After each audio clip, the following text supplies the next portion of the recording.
বন্ধুরা, প্রথম যেদিন থেকে আরজি করের এই ঘটনাটি শুনেছি সেদিন থেকেই মনে হয়েছে এটা তাদের, যারা এই ঘটনা ঘটিয়েছে, who are involved with this incident, তারা কিন্তু তাদের প্রধান মোটিভ ছিল তাকে সরিয়ে ফেলা পৃথিবী থেকে, কিল করা, রেপ নয়।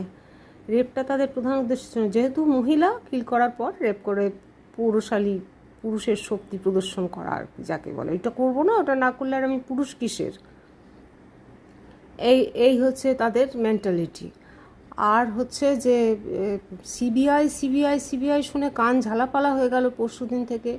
তো সিবিআই এর তো দেওয়া হয়েছে, একে তো প্রথমে বলা হতো যে যে কোনো কাজে সিবিআই, মাঝে হয়ে গেল সিবিআই ইডি, তারা নাকি সেন্ট্রাল গভর্নমেন্টের হয়ে কাজ করে। আবার এখন সিবিআই দেওয়া হয়েছে, এক তো বাংলাদেশের তিক্ত অভিজ্ঞতা থেকে, একটা রেসপন্সিবিলিটি অ্যাভয়েড করার থেকে, আর একটা হচ্ছে